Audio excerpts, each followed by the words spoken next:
Hello दोस्तों, स्वागत है आपका हमारे YouTube channel TET Tech Academy में। मैं हूं शशिकांत राय और आज हम बात करने वाले हैं सीटेट एक्ट केस के बारे में, जो कि बिहार टेट के अभ्यर्थियों के माध्यम से किया गया है। और उनकी ये मांग है कि 94,000 शिक्षक बहाली में जो भी सीटेट अभ्यर्थी हैं, यानी कि जिन्होंने सीटेट एग्जाम पास किए हुए हैं और 94,000 शिक्षक बहाली में आवेदन किया हुआ है, उन सभी लोगों को जो है बाहर किया जाए।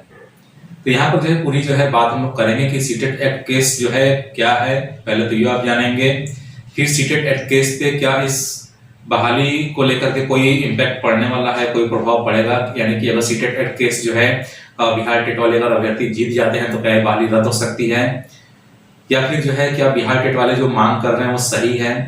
इसके अलावा जैसे जो कोर्ट टीमें लगी हुई हैं चंदा वसूली में, क्या उनकी मांग सही है, क्या उनका पैसा वसूलना सही है, और क्या जो नियम है, नियम के अनुसार सीटेट एक्ट केस जो है कितना वैलिड है, कितना इनवैलिड है, इस पे भी हम लोग जो है बात करेंगे। तो यहाँ पर वीडियो शुरू करने से पहले आपसे कहना चाहते हैं कि जो भी शिक्षक अभ्यर्थी हमारे चैनल पर नए हैं और बिहार शिक्षक बहाली से संबंधित कोई इन्फॉर्मेशन अगर वो चाहते हैं तो आप हमें चैनल को सब्सक्राइब कर सकते हैं। चैनल को सब्सक्राइब करने के लिए आपको क्लिक करना हो सब्सक्राइब बटन पे, बेल आइकन पे प्रेस करिएगा। ऑल पे अगर आप क्लिक करते हैं तो आपको सारे वीडियो के नोटिफिकेशंस मिल जाएंगे।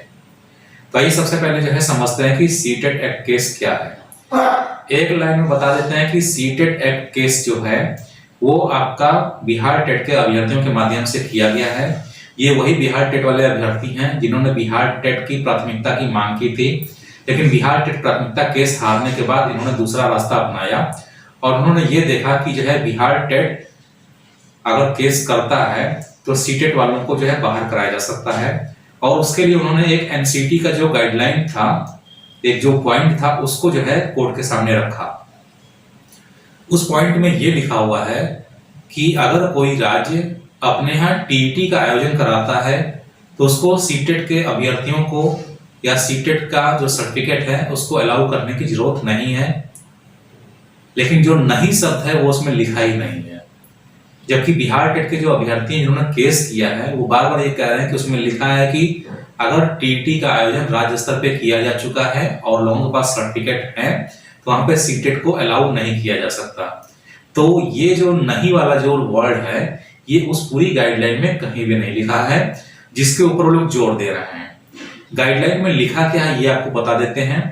गाइडलाइन में ये लिखा है कि अगर कोई राज्य अपने यहाँ टीटी का आयोजन करता है तो वो चाहे तो सीटेट वालों को भी ले सकता है।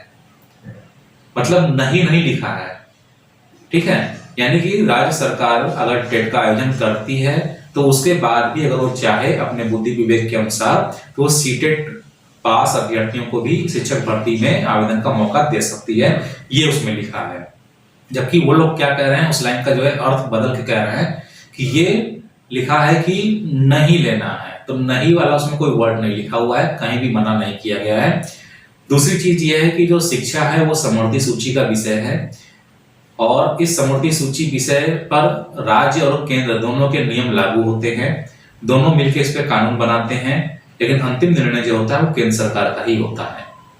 तो यहाँ पर जो सीटेट एक्ट केस किया गया है तो इसमें राज्य ने अपने बुद्धि विवेक के अनुरूप जो है सीटेट वालों को अलाउ किया है, क्योंकि वो जानता है कि हमारे यहाँ जो वैकेंसी निकली है, जितनी भी संख्या में वैकेंसी निकाली गई है, जिसको मान लिया 94,000 शिक्षक बहाली है, तो 94,000 शिक्षक पदों के अनुरूप हमारे पास जो अभ्यर्थी हैं वो उपलब्ध नहीं है, ऐसा उनको मानना था।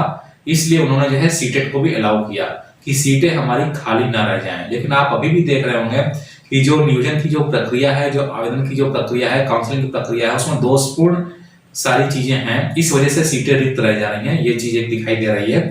लेकिन जो मोटिव था, जो उद्देश्य था सीटेट को शामिल करने का, वो यही था कि बिहार टेट प्राप्त सर्टिफिकेट प्राप्त अभ्यर्थी उनके पास कम थे, इसलिए उन्होंने क्या किया, सीटेट वालों को अलाउ कर दिया।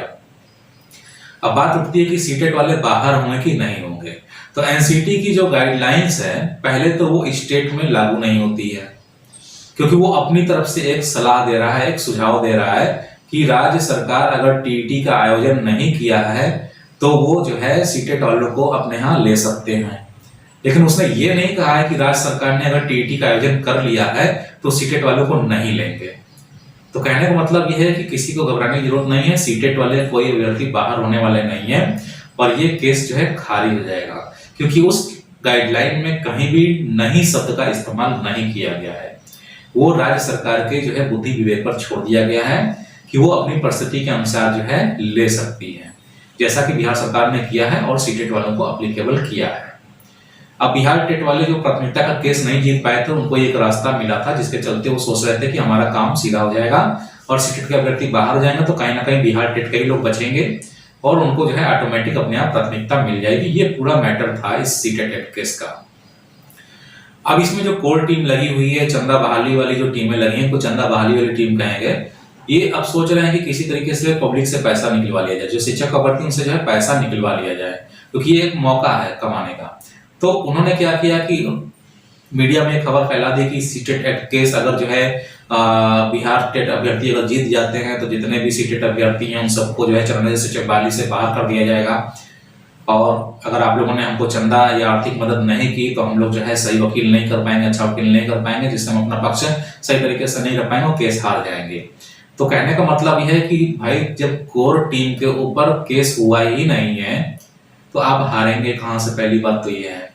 भाई केस हुआ है तो सरकार के ऊपर हुआ है, बिहार शिक्षा विभाग के ऊपर हुआ है, तो उसको बिहार शिक्षा विभाग को समझने दीजिए और जो इन्होंने केस किया उनको समझने दीजिए। उसमें आप बीच में क्यों घुस रहे हैं, आपको घुसने की जरूरत नहीं है, ठीक है।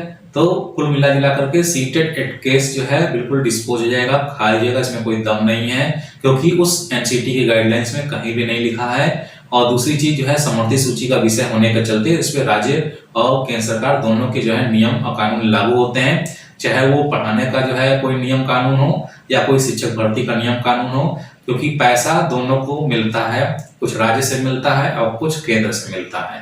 केंद्र जब पैसा अपना हिस्से का देती है तो राज्य देती है, तब मिला के वेतन मिलता है। तो कहने का मतलब यही है कि सीटेट एक्ट केस से कोई इफेक्ट नहीं पड़ने वाला है, कोई इम्पैक्ट नहीं पड़ेगा, ये बहाली प्रक्रिया बिल्कुल कंटिन्यू रहेगी, कहीं से भी रद्द नहीं होगी। आप किसी को चंदा मत दीजिए।